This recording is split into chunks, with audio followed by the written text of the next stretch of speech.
अस्सलामुअलैकुम। जमात हफ्तुम से रियाजी के ब्रिज कोर्स के 33वें दिन में आप तमाम का खैर मकदम है। आप तमाम को मैं वेलकम कहता हूँ। 33वें दिन में हमें फ़ीसदी के ताल्लुक से मालूमात हासिल करना है। फ़ीसदी किसे कहते हैं इस बात के बारे में हम लोग सीखेंगे। यहाँ इन्होंने लिखा है फ़ी, ये जो अलामत बताई है इन्होंने, ये फ़ीसदी की अलामत है, ठीक है। और उन्होंने लिखा है कि सद, ठीक है, या सदी, जिसका ताल्लुक किससे है? 100 से है, सैकड़ा से है, सेंचुरी से है, ठीक है। फी सदी को फी सैकड़ा भी कहते हैं। सदी को हम लोग क्या कह सकते हैं? सैकड़ा, यानी सेंचुरी। इसी तरह से उन्होंने एग्जाम्पल ली है 58% की। 58% यानी 100 इकाइयों में से 58 इकाई। कसर की सूरत में बताना हो तो ये 58 ऊपर रहेगा और सदी का जो 100 है वो बटे में आएगा। तो फ़ीसदी जब भी हमको लिखना हो तो बटे में हमें 100 लिखना होता है। इस बात को आप लोग ज़हन नशीन करते चले। जैसे इन्होंने यहाँ पर 25% को लिखा है 25/100, और बाद में थोड़ा सा वो कैंसलेशन हो गया, 25 का 25, 25 चौक 100, तो आपका जवाब आया 1/4 हिस्सा। इसी तरह से यहाँ पर है 35%, तो 35% को लिखा गया है 35 और बटे में 100। बाद में हमने ऊपर नीचे 5-5 का पहाड़ा पढ़े और हमारा जवाब आया 7/20 हिस्सा। तो जितना भी फ़ीसदी का हिस्सा है इसे हम लोग कसर में तहवील कर रहे हैं, ठीक है। और दूसरा हिस्सा भी यहाँ पर आप लोग सीख सकते हैं। आपको हल करे में इस तरह से आपको अलग अलग 5 मिसालें इन्होंने बताई हैं जिन्हें हम लोग समझने की कोशिश करते हैं। पहला सवाल जो आपके सामने है वो है, एक इम्तिहान में शबाना को 800 में से 736 नंबरात मिले। आप अपनी खुद की भी मिसाल ले सकते हो। आपको भी एग्जाम में कुछ कुल नंबरात होते हैं और उसमें से जितने नंबरात आप हासिल कर पाते हो वो नंबरात आपको पता होते हैं। तो बताइए उसे कितने फीसद नंबरात मिले। कभी आपने अगर अपना रिजल्ट देखा होगा तो उसके अंदर फीसद लिखा हुआ होता है, कितना परसेंटेज आपका आया है वो लिखा हुआ होता है। तो ये परसेंटेज कैसे निकाला जाता है ये भी आप लोग यहाँ पर सीख सकते हो। तो आपको यहाँ पर जैसे फीसद नंबरात का मामला है तो सबसे पहले आपको इस तरह से लिखते आना चाहिए फीसद नंबरात, और बराबर करके आपको लिखते आना चाहिए कितने नंबरात मिले वो ऊपर आएगा, शुमार कुनिंदा में आएगा, और जितने कुल नंबरात थे वो नसब नुमा में आएगा। कुल नंबरात 800 थे जिसमें से शबाना 736 मार्क्स हासिल कर पाई है। तो इस तरह से आपको ये बटे की सूरत में पहले लिखते आना चाहिए। उसके बाद हम फीसद मालूम कर रहे हैं और हमने सीखा कि फीसद का मतलब होता है 100, तो हमें 100 से उसे ज़र्ब करते आना चाहिए, ठीक है। तो ये आपका कह सकते हैं कि एक फॉर्मेट है। हासिल करदा नंबरात को ऊपर लिखा जाता है शुमार कुनिंदा में, कुल नंबरात को बटे में लिखा जाता है, और फिर उसके बाद उसे ज़र्ब दिया जाता है 100 से। अब यहाँ पर ज़र्ब करना भी इंतहाई आसान है। 800 का ये सिफर और 100 का ये सिफर एक दूसरे से कैंसिल हो जाएंगे। 800 का ये सिफर और 100 का ये सिफर फिर से कैंसिल हो जाएंगे। आपको 8 का पहाड़ा पढ़ना है, 736 को कैंसिल करने की कोशिश करना है। तो यहाँ पर आपका 8 एका 8, 8 नौवा 72 होता है। 8 नौवा 72 होने के बाद बाकी बचेगा आपका 1, और आपका जवाब आएगा 8 दूनी 16, यानी आपका जवाब कितना आने वाला है? 92। और हम लोग आमतौर से परसेंटेज लिखते वक्त अशारिया के बाद 2 हिंदसे लगाते हैं। तो यहाँ पे अशारिया तो कुछ नहीं आ रहा है तो हम लोग लगाएंगे अशारिया 0 0। तो आपका जवाब है 92% या 92%। आप चाहें तो जुमला लिखकर भी बात मुकम्मल कर सकते हैं कि इसलिए शबाना को 92% नंबरात मिले। तो ये हमारी पहली मिसाल थी जो मैंने आपको एक्सप्लेन करके बता दी है। उसके बाद दूसरी मिसाल है, दही हंडी गांव की स्कूल में 500 तलबा हैं, उनमें से 350 तलबा को तैरना आता है। तो बताइए कितने फीसद तलबा को तैरना आता है और कितने फीसद तलबा को तैरना नहीं आता है। तो यहाँ पर दोनों बातें आपको ध्यान में रखना है। नंबर एक बात मैं आपको बताना चाहूंगा कि 500 तलबा कुल हैं, उनमें से 350 तैरना जानते हैं। तो इसका मतलब क्या हो रहा है कि जो बचे हुए 150 तलबा हैं उनको तैरना नहीं आता है। 150 तलबा को तैरना नहीं आता है, ठीक है। ये तलबा की तादाद है जिनको तैरना नहीं आता है। बहरहाल हम लोग डिटेल में लिखते हैं एक एक बात को।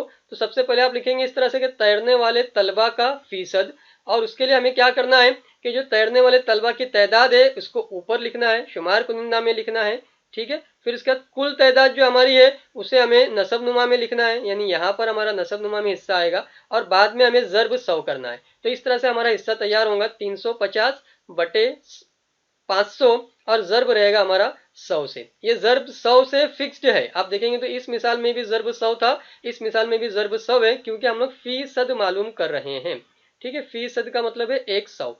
अब यहाँ पर ये सिफर और ये सिफर कैंसिल हो गया, इसी तरह से ये सिफर और ये सिफर कैंसिल हो गया। उसके बाद 5 एका 5, 5 साते 35, 5 साते 35 होने के बाद ये सिफर साथ में आएगा और आपका जवाब तैयार होगा 70। 70 के लिए हम लोग लिखेंगे 70,00% ठीक है।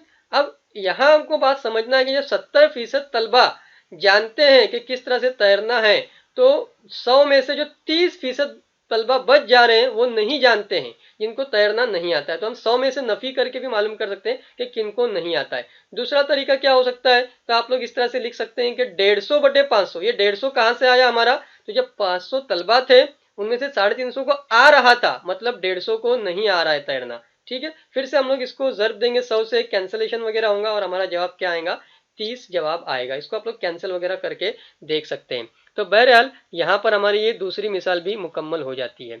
मुझे उम्मीद है कि आपको सारी बातें क्लियर समझ में आ रही होंगी, वजाहत के साथ समझ में आ रही होगी।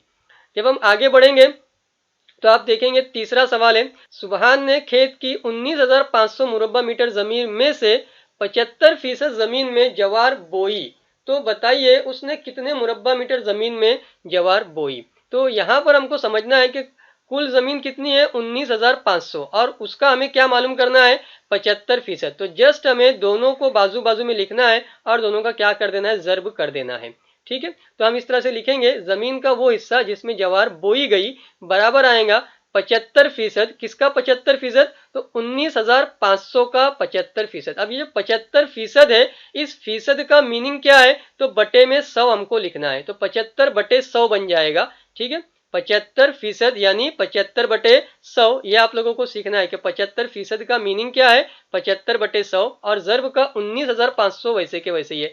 फिर से कैंसलेशन करते आना चाहिए आपको, ये 2 सिफर कट हो जाएंगे, ये 2 सिफर कट हो जाएंगे। 75 का ज़र्ब है 195 से और हमारा जवाब तैयार होगा 14,625। और इतना हम लोग कहेंगे कि 14,625 मुरब्बा मीटर जमीन में उसने जवार बोई या सुबहान ने जवार बोई।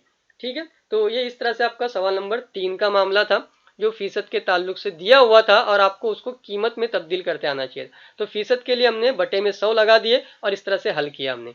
उसके बाद चौथा सवाल है, मजहर को इसकी सालगिरह के दिन 40 मैसेज आए, इनमें से 90% मैसेज सालगिरह की मुबारकबाद देने वाले थे।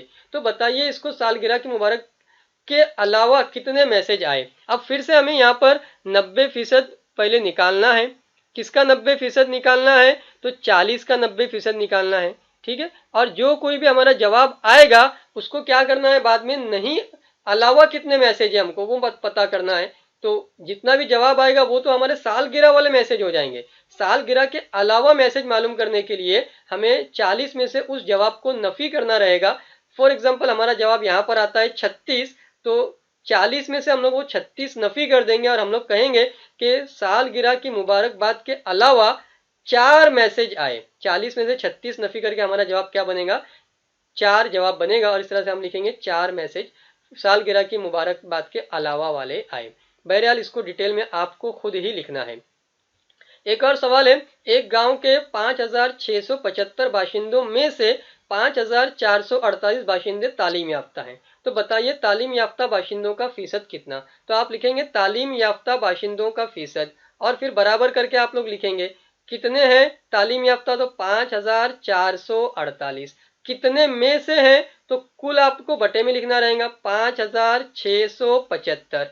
ठीक है, और बाद में फीसद मालूम करने के लिए हमने सवाल नंबर 1 सवाल नंबर 2 में क्या किया था, तो ज़र्ब 100 किया था। अब एक कैंसलेशन आपको करते आना चाहिए। ठीक है, और आपको उसका जवाब निकालते आना चाहिए। जो कुछ भी जवाब आएगा उतना फीसद आपका जवाब फाइनल रहेगा। मुझे उम्मीद है कि आपको सारी बातें क्लियर हो चुकी होंगी। थोड़ा बहुत आपको खुद से मश्क करनी है ताकि आपको और परफेक्शन मिलता जाए। आखिर में आप तमाम का बहुत बहुत शुक्रिया। आप अच्छे से पढ़ाई करते रहिए, अपने दोस्तों से अपने रिश्तेदारों से शेयर करते रहिए। शुक्रिया, अल्लाह हाफिज़।